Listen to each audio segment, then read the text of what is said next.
A espada de Shannara é verdadeiramente uma cópia do Senhor dos Anéis? Tem algumas coisas um pouco diferentes? Afinal de contas, será que eu vou retirar o que eu disse na semana retrasada? Tudo isso e muito mais, depois da vinheta.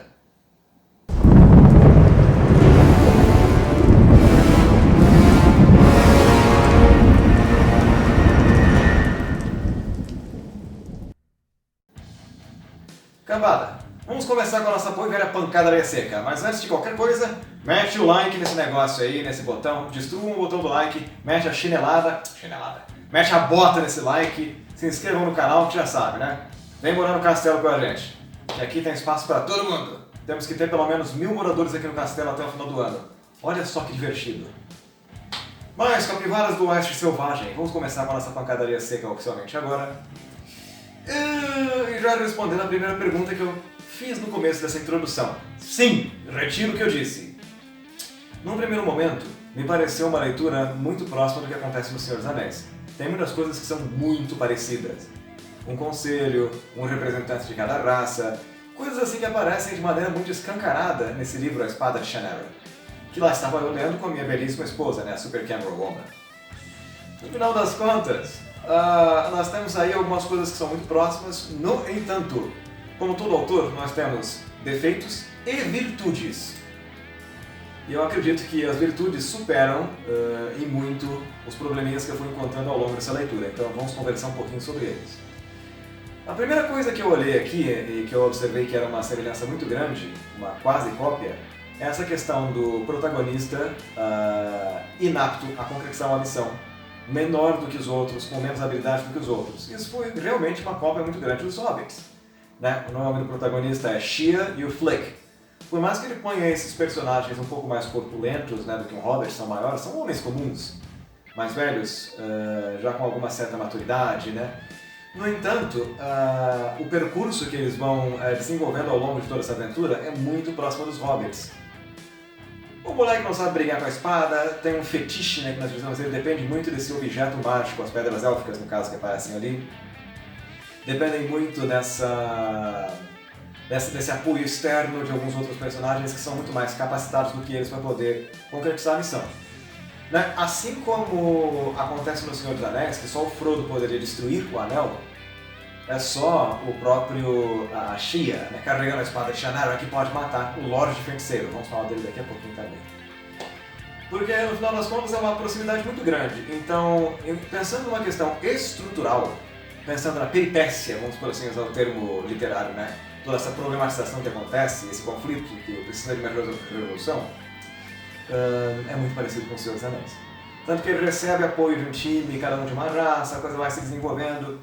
Só que num certo ponto as semelhanças param. A gente tem personagens que são um pouco mais profundos em algum sentido do que acontece no Senhor dos Anéis. O Shia tem suas peculiaridades, tem suas próprias crenças. Fora o fato de que essa história se acontece num futuro pós-apocalíptico. Aconteceu uma guerra que dizimou a humanidade e a coisa meio que retrocedeu. Então, isso é um futuro pós-apocalíptico. Nesses reinos um pouco... vamos por assim, esses reinos um tanto quanto antigos, mas pós-apocalípticos. Eu acho que aqui a gente leva ao pé da letra mesmo aquela liquidez da nossa juventude, né, dessa literatura que surge aí, desse pós-modernismo. É uma loucura muito grande, a gente tem muitas marcas de gêneros muito diferentes aqui, e eu acho isso particularmente divertido. Então, esse autor soube fazer isso muito bem. Outra coisa que eu parei para prestar um pouquinho de atenção aqui é aquela questão do Gandalf e do Aragorn. Quem conhece a história, a narrativa do Senhor dos Anéis, vai saber que o Gandalf, o branco, é um mago, ele tem uma natureza semi-divina, ele tem essa divindade, mas ele é preso dentro de um corpo de mortal para poder destruir o Anel. Aragorn, ele tem um objetivo muito parecido, só que ele é um druida. Gente, a partir daqui eu vou começar a dar spoiler a todo e direito. Quem não leu o livro ou não viu as séries, por favor, tomem cuidado. Alerta de spoiler. Mas avançando, né? O Aragorn, ele tem um comportamento muito parecido com o Gandalf. Não é spoiler, porque o livro é de 1977. 1977, tem quase 50 anos. Obrigado, olha que coisa. Como o tempo voa, né? O tempo voa feito uma garça aleijada em direção ao chão. Mas no final das contas, a Super Camera Woman tem razão. É um livro antigo e muito provavelmente muitos desenhos animados que a gente vê hoje em dia se basearam nessas narrativas. Eu fico imaginando no castelo de Grayskull, que é igual a caveira lá da faca, nesse livro. Eu fico pensando no coração gelado lá dos ursinhos carinhosos, que é exatamente igual o Lorde Feiticeiro que aparece lá no final do livro, né? A batalha final que acontece.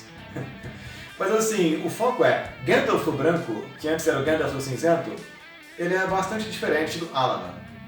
Eles têm esse ar meio de nós chamamos na literatura, né? Em Canterville, aquele livro que eu já falei várias vezes, fala-se muito do Arauto, né? Aquele personagem mais sábio, mais velho, que ele dá uma mensagem, ele anuncia uma missão que vai acontecer. Então Gandalf e Alaman têm esse mesmo papel, mas a semelhança para por aí. Alaman ele tem um traje todo preto, ele tem um comportamento mais agressivo, ele é mais temperamental, ele tem falhas de caráter. É uma coisa que a gente vê, né? Ele duvida, ele tem dúvidas, ele não é um ser perfeito. Essa questão daquele personagem, nossa, perfeitíssimo, todo bonitinho, todo bem moldado, sem falhas, não acontece aqui. Tá certo que no Senhor dos Anéis isso não acontecia, mas aqui isso é menos acentuado ainda. Tem defeitos, o cara falha, tem limite para o que ele pode fazer e cá entre nós. Ele é impaciente. Ele é impaciente e ele vai ter assim mais uma participação mais ativa do que Gandalf. Vai soltar magias, vai usar aquele fogo azulado, sabe? Mete cacetada contra os inimigos e não depende de objetos para isso. Não depende de um certo anel de fogo, né? Que aparece na história toda. Mas no final das contas eu achei que foi um personagem interessante, ele foi bem explorado nessas crônicas de Shannara, Espada de Shannara, por que eu troco esse nome toda vez? A Espada de Shannara. Então tivemos uma semelhança muito grande por um lado, mas por outro se diferencia muito. Os personagens dependem muito dele em algum certo ponto, mas é um personagem bem interessante. Outro personagem que é uma proximidade muito grande que eu vi foi essa questão do Lorde Feiticeiro. Ele é muito, mas muito parecido com Sauron. O traje preto, essa ausência de uma forma física dentro de si, é uma coisa obscura, uma entidade vazia. Ele é muito parecido com os espectros do Anel, os Nazgûl, do Senhor dos Anéis, e muito parecido com o próprio Sauron, que é uma forma quase que vazia por dentro. Então, não me surpreendeu muito, né, quando o menino entra no Reino da Caveira com aquela espada em mãos, aquela espada de Shannara, né, que revela a verdade. Quem conhece Canterville sabe desses artefatos mágicos, né? Quem já leu também o nosso bom e velho Vladimir Prop, sabe que o objeto mágico ele tem um papel muito importante nessas narrativas assim, mitológicas da vida, ou nesses contos de fadas da vida. E acontece a mesma coisa. Né? Esse vilão ele é muito frágil contra esse poder da espada.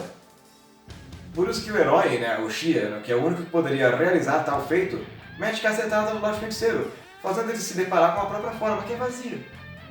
Quer dizer, ele era uma mentira, então nós temos uma posição muito clássica entre a verdade e a mentira, a vida e morte. É o que nós chamamos na literatura clássica, mesmo né, na crítica literária, de antítese. Né? Nós temos contrastes que acontecem aqui. Então, é uma característica muito forte em livros de fantasia, baixa ou alta. Sabe, isso foi uma semelhança muito grande, mas o protagonista consegue concretizar. E por causa dessa atitude que ele toma, ele realmente mete porrada no vilão final, e nós temos uma batalha que, simultaneamente a isso, está acontecendo no reino de Tircis. É uma batalha desesperadora, porque nós temos um exército composto de várias raças. Nós temos gnomos, nós temos trolls, nós temos homens metendo cacetada uns dos outros, aquela briga desgraçada. Elfo tirando flecha, sabe? São anões metendo pancada com a massa. Olha, foi uma coisa que eu achei fantabulosa. A batalha, né? Um outro ponto aqui que eu acho que a gente tem que trabalhar com algum cuidado. Depois de Tolkien, acho que poucas pessoas na fantasia eu vi explorarem uma batalha tão bem explorada como esse autor fez. Nós temos, assim, pensando em questões de figuratividade que entenda-se por imagens, por, assim, sentidos nossos que são explorados. A gente tem uma figuratividade muito forte, muito densa. O que eu quero dizer com isso? Nós temos detalhes, nós temos uma localização geográfica muito precisa, nós temos assim uma atuação de alguns personagens que até então eram secundários muito legal ali, sabe? Então a batalha vai acontecendo de maneira bastante intensa, nós temos detalhes, nós temos acontecimentos que são muito importantes para todo o desenvolver da narrativa em si. Então, em questão de profundidade de acontecimentos, em questão de localização geográfica, esse autor é muito, muito eficiente. A leitura foi assim, extremamente revigorante para mim. Pra Super Cameron Roman, na verdade. Uhum. A construção do suspense. Isso. Aí a gente chega a ficar aflito pra saber o que vai acontecer e ele muda o foco. Ele muda o foco, né? A construção do suspense acontece justamente isso, né? Ele tira a nossa atenção de um acontecimento que era relevante e ele lança isso para um momento posterior. Quer dizer, ele sempre constrói esse suspense de maneira muito bem construída. Na hora que acontece alguma coisa importante, pá, sabe? Nossa, o que vai acontecer aqui em tal ponto? Não sabemos. Então, foi construído com maestria essa questão do drama que alguns personagens vivem, essa dúvida que alguns personagens estão ali o tempo todo tendo que vencer para poder concretizar aquela missão final. Então, o suspense também acontece da mesma forma. Tinha hora que eu fiquei emocionado, sabe, com essa ansiedade aflorada aqui, a flor da pele mesmo. Foi muito bem explorado isso, sabe, foi fantástico. Esse livro, ele explora muita coisa nesse sentido, tanto que até no final da batalha, né, essa batalha final que tem que tirar o foco do inimigo, as atenções assim, dos inimigos estão ali totalmente focadas naquela batalha de Tircis. Se Tircis cai, o mundo inteiro cai. Essa treva mórbida toma conta do mundo inteiro, do bom lado de feiticeiro. Mas é por causa desse foco, né, de tantos soldados ali que o pequeno, né, o Xia, consegue entrar no reino da caveira. E, bom, as coisas não acabam nada bem para os vilões, né, já não preciso dizer. Esse livro, eu acho que ele explora muito bem uma coisa que nós chamamos na crítica literária alemã Bildungsroman. Vou deixar aqui a descrição para vocês. Ah lá.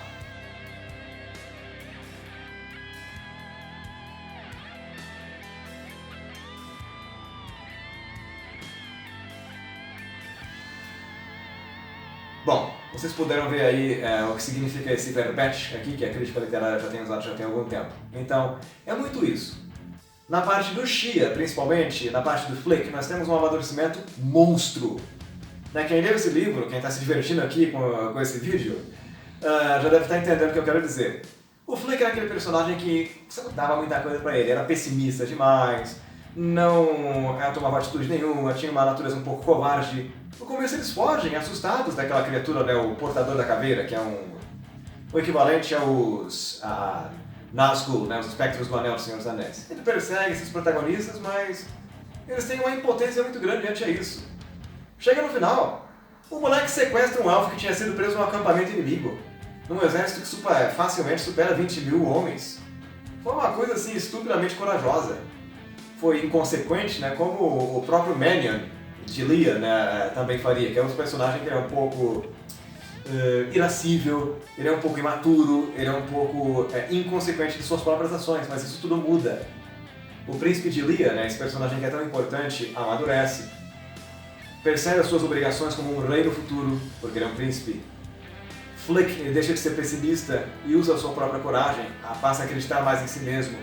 Xia, quando ele pega a espada, ele se depara com os seus pontos fracos. Né? Isso aconteceu em Aragorn, isso acontece no Senhor dos Anéis, isso acontece numa porrada de livros de fantasia que a gente vê hoje em dia. Só que nesse livro isso foi muito bem explorado. Eu tenho a impressão, posso estar equivocado, se alguém discordar de mim ou concordar com o classe, por favor, escreve aí embaixo, mas me parece que o Christopher Pauline, quando escreveu o Aragorn, escreveu exatamente esse mesmo percurso, né, quando ele tem aquela revelação sobre si próprio, pensando sobre a própria natureza mesquinha, sobre a maneira como fez os outros sofrerem. Quando o menino pega na espada, ele se depara com a verdade sobre si próprio. Então, isso, no ventre da baleia, dentro da baleia, né, que o Campbell vai falar, o personagem entra em um reino interiorizado e ele passa por uma metamorfose. E ali ele se torna um herói que vai trazer benefícios para todos. É exatamente o que acontece. Então o Xia, ele tem um amadurecimento mais espiritual e psicológico do que físico. Ele não é um grande guerreiro. Acho que ele se diferencia um pouquinho dos hobbits nesse sentido. É quando ele conhece a si próprio, quando ele percebe a natureza do talismã que aquela espada representa, ele consegue vencer a batalha. Então, em muitos personagens o amadurecimento é físico, nele é mais psicológico / espiritual. Isso foi fantástico, sabe? Foi muito bem explorado, foi muito bem construído. Então, sim, eu retiro o que eu disse sobre esse livro na semana retrasada. É um bom livro, muito parecido com O Senhor dos Anéis, né? Quando eu vi o gnomo, como é que era o nome do bichinho? Oral Fane, né? Que é aquele gnomo que sequestra a espada, foge do protagonista em algum ponto. Ele é muito parecido com o Smeagol, é muito parecido. A diferença é que o gnomo é amarelo de pele, Ele é menos inteligente, ele é meio tapado e é totalmente louco, assim como Gollum, como Smeagol. Ele vai... A loucura dele vai progredindo. Isso! É bem pensado sobre Cameron. A loucura dele vai progredindo muito ao longo dessa narrativa toda, mas no final ele perde completamente a sanidade e morre. Quando pega a espada e se depara com a verdade sobre si próprio. Nossa, cara, que loucura isso. Sabe, é muito parecido com o Smeagol, mas ao mesmo tempo tem fortes marcas de individualidade. Ó, veredito. Nós temos aqui no Castelo Negro que eu chamo de calabouço, onde eu jogo lá embaixo os autores que não valem a pena ser mencionados. Não! Esse autor aqui vale a pena ser lido, vale a pena ser mencionado. Então eu digo pra vocês, peguem a Espada de Shannara para ler, vale a pena. Quem já leu, releia, prestem atenção nesses detalhes que eu chamei aqui, né? Isso que nós estamos fazendo, que é literatura comparada. Vale muito a pena. Eu recomendo, não me arrependo da leitura. Hoje mesmo vamos comprar o segundo livro da série, né? As Pedras Élficas de Shannara. E pra quem gosta de séries longas, vale lembrar que essa mitologia, esse universo, rendeu diversos livros, acho que mais de uma dúzia de livros pro autor. Sim, vamos ler todos, né? Eu sou um homem muito metódico, muito sistemático para deixar passar esse tipo de coisa. Eu quero entender um pouco, pretendo fazer para vocês uma tipologia, né? Todo um estudo um pouco mais denso sobre essas raças, sobre o mapa. Porque esse autor tem tudo isso, ele é bastante rico em detalhes, né? Em questão de figuratividade, em questão imagética, em questão de formas. Vale a pena. O mapa é muito bem explorado, a gente foi acompanhando durante... Não é uma coisa que acontece que nem nesses livros do... como é que é no português agora? The Name of the Wind, o Nome do Vento. Ele tem um mapa que é pouco explorado nos primeiros livros. No Senhor dos Anéis, justiça seja feita. Existe uma exploração bacana do mapa no Senhor dos Anéis, mas tem muitas coisas que os personagens não passam. Aqui não, aqui explora-se os mapas, sabe, os seus mínimos detalhes. A gente sente o vapor naquele pântano, nós vemos as plantas, a gente consegue sentir os cheiros, observar as formas, sentir o frio, sabe? É muito peculiar isso daí, gostei bastante dessa leitura. Então, eu recomendo muito. Bom, acho que por esse vídeo basta, já estou falando demais aqui. Fica aqui a minha mensagem para vocês. Não se esqueçam de deixar um like no canal, mais uma vez, o like ajuda muito. Nos vemos na próxima semana e... Cante a